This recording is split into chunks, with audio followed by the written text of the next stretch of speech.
I tell you what, the people of Alice Springs are not having terribly much fun at the moment. I don't know about the Northern Territory. They've got really significant problems. All of these places should have a mayor like Matt Patterson. He is the mayor of Alice Springs. He'd probably straighten things out very smartly. Mr. Mayor, are you there, sir? Hi, mate. Thanks for having me. No, thank you for coming on. Yesterday, I think, was the end of the 3-day curfew. Well, it wasn't exactly a lockdown. It was more like a spontaneous curfew that they put on for 3 days. Why did they do that, by the way? Was that an emergency measure of some kind? Yeah, so a few parts to unpack there. Yes, it was. It's an emergency power that the ministers have given to the police commissioner. And so now the police commissioner can call a curfew. And the reason it was called was after 3 or 4 events over the week preceding the curfew, that got us there. And, before that we had 10 weeks. I mean, we've spoken before. We had 10 weeks, 12 weeks of, really nice behaviour in the community. It was just a blimp, and the commissioner has declared the curfew. The problem I sort of see from a distance, and I don't have the personal experience of Alice Springs that I would like to have, but it would seem to me that locking down the city between 10 and 6 in the morning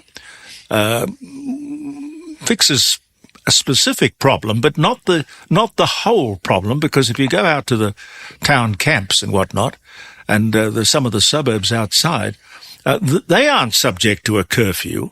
Are they having the same problems with the kids on the street at all hours with spears and nullas and knives and things? And Jeremy, it was in our local press during the week that whilst I think it's what they called the Todd Mall was very deathly quiet, but then the violence and the bad behaviour went to the suburbs of Springs. Is that true? Well, there's a few parts to unpack there as well. I mean, this wasn't just about youth crime. This was a blanket for everyone. Yeah. If you had a reason to be in the CBD, you could be in the CBD. So if you could go out for dinner, you could go to an event because it was NAIDOC week, and all of those sorts of things. You just couldn't walk aimlessly down into the CBD. What it did sort of occur that, it was pushed out to the suburbs, but I think first and foremost, the community just want to be safe, and when they can declare it, gives the police extra powers under the declaration to keep people in the zone or make people leave, and so that's basically what had happened. So, this wasn't as full on with weapons and such. There was just 3 or 4 events that led us to this point, and unfortunately, unfortunate events, but we've gotten through it, and we'll see where we can land. I mean, going forward, you don't really want to have the curfew because it's a very short-term measure. It's that longer-term solutions that we need to start unpacking. What do you reckon the long-term solutions look like? What can we do you think? Well, it's $1 million question, isn't it, mate? I think we need to start providing houses for these, safe houses for these young kids who are on the street. Unfortunately, a lot of these kids are out on the street because it's safer for them to be there, right? And, the model that I really like is the youth foyer model that they've got in other jurisdictions in the country that have a tremendous success rate from the ages, you've got to be 16 to 25. And unfortunately, at the moment, we've got all these services, but there's not many services in Alice Springs for 16 to 25-year-olds. So that's one model. Having a safe houses for these kids is the second model. But also working with the families. The removal of the cashless debit card, I mean, now we've seen it with and without. Is that a significant issue? No, it's not a significant issue in Northern Territory because we already had the basics card. And so there was a lot of commentary that it would affect Alice Springs and Central Australia, but quite frankly, we had a different system in place. People who were removed off the cashless debit card basically moved sideways to the basics card. Yeah. That incident involving the 4 off-duty police officers where they were set upon by a gang of 20, that must have been a horrific experience for them. Yeah, I mean, it's pretty full on, isn't it? There was a young girl and her mother, both police officers, were affected there. So, my heart goes out to those four. There was also a police officer the day before who was run over doing his job. Yeah. And then there was a stabbing as well. So these are the events we talk about that led us to this point. I take my hat off to the police. I think they do an incredibly good job in Alice Springs. And, we obviously, like everywhere else, we don't have enough police. And when this is happening, it's getting tougher and tougher to recruit. So, we talk about tourism, and our tourism's certainly taken a hit. But for businesses trying to recruit people, it's just as tough. Yeah, I want to talk to Daniel Rochford, who's the CEO of Tourism Central Australia, in a little while. But we talk about this curfew being something that is helpful at night. But wasn't it just the other day that there was an attack on people in broad daylight in the middle of the day? Yeah, 1:30 in the afternoon. I mean, this is the challenge that we're facing with Alice Springs, is where we're located on the map. Yeah. We are a service town, but what's happening is people from remote communities are coming in to Alice Springs and using that as their battleground. And, we need governments to work with traditional owners, with communities, to make sure that, they know that that's unacceptable, because, we can't be the umpire in your boxing fight every time something goes wrong. No. Are they different tribes warring with each other, or is it a poverty problem, or is it a drinking problem, or maybe a little bit of everything?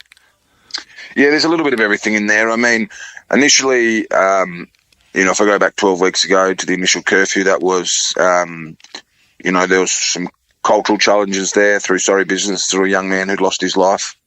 And then obviously emotions had stemmed over and we got to where we got to. But my understanding of the incident on Tuesday or Wednesday, I think it was just a couple of families who had come across each other in Alice Springs in the CBD. I mean, the only positive about that was that it wasn't, we're on school holidays and it was a couple 100 metres from a school. So, if there's silver lining. Matt, you're not painting a very pleasant picture. And we obviously see what happens through the news services and read what's in the press. What are the opportunities going forward in the future for small business? I mean, the big operators can obviously withstand some of this sort of pressure, but small single-fronted business proprietors, really, if you look at Port Augusta, the main street is dead with business, and you guys are probably suffering the same fate. Is small business doomed in Alice Springs? I wouldn't say it's doomed. I mean, it is a challenge. Retail everywhere is a bit of a challenge. And, I don't want to paint Alice Springs as doomy and gloomy. I think Alice Springs is an incredible place. And has tremendous amounts of opportunities, and people should see it for the real Alice Springs, not the Alice Springs that's in the media. It's an incredibly diverse place as well, Alice Springs. And only last week I was in Canberra, and I, on behalf of the Alice Springs Town Council, won an award for community cohesion for a multicultural event that Alice Springs Town Council had run. So, we're a very diverse community, and there is plenty of opportunities. I was 30 years old, popularly elected as mayor. There's, a lot of opportunity for young people if you're willing to have a go. And, my story is like many. There's a lot of, tradies who are now working for themselves and building up empires. So no, it's a very encouraging thing, because you can make of the situation whatever you have a will to do. So it's full of opportunity. I know that. Matt Patterson is the mayor of Alice Springs, and how would you describe your job at the moment? How would I describe my job at the moment? Yes. Challenging. But I do love my job, and I think I'm the mayor of the best place in the country, and if it wasn't a challenge, everyone would do it, wouldn't they? So, my job is to just, it's a double-edged sword, and I'm sure you speak to Daniel, he'll say that the challenges that the tourism industry have faced, but by bringing the attention to the national media or to the nation, there's that double-edged sword where people aren't coming to Alice Springs, but ultimately we're in the heart of the country, and the rest of Australia needs to know what's happening in Alice Springs. And talking about people coming to your place of work and residence, are you getting the support from the federal government and in fact, the territory government? Because what I'm noticing here in Adelaide is that, you've got ministers and the Prime Minister making fleeting visits to Alice Springs, but they're not prepared to stay overnight or even a couple of days to really get a good sense of what's going on up there. So are you getting the support that you feel that you should be getting, or are you're just being sort of sidelined and asked to fend for yourself? Well, no, I mean, we've got a working relationship with the Northern Territory government and in contact with those ministers quite frequently. At a federal government level, I mean, Minister Burney, I've probably seen more of her than anyone else in the country. So credit where credit's due. She's always in Alice Springs, and I've had a couple of meetings with other ministers, including the Prime Minister. So, we're certainly at the table at the federal level, and I think, I'm conscious that there are other councils in the country that are facing similar challenges that we are, that don't get the national coverage or don't get the assistance from the federal government. But we are at the table, and we'll continue to do that, and we'll continue to make sure we advocate. And that's an interesting contrast, Matt, because we often have Warren Mundine speak with us, and he paints a completely different view on cooperation between Indigenous or himself and the federal government. I think they've got a different philosophy. But when the Prime Minister arrived, and he was, as Les said, a fleeting visit, did he not pledge $220 million over 2 years? Have you seen any of that money yet? Yeah, so there was $250 million. $250 million. 250, and then on top of that, there was a $48.8 million of immediate money. That $250 million, I mean, I've been quite critical of politicians rocking up to Alice Springs, a little bit like Oprah Winfrey. You get a basketball court, you get a basketball court, you get a basketball court. Yeah. No one's actually asked for this infrastructure. And so what we've found with this 250 is they're actually going from the grassroots. So they're consulting with the community. It's being delivered through the Aboriginal Leadership Group, which has been stood up by Minister Burney in Alice Springs. So I think in that instance, community actually going to end up with what community want, and that's a good result. The $48.8 million, that was for more police, security guards, domestic violence stuff. That was meant to hit the ground, and, I'm not sure how much of that $48 million has rolled out, but, with the 250, I'm not going to be as critical about that as a slow rollout.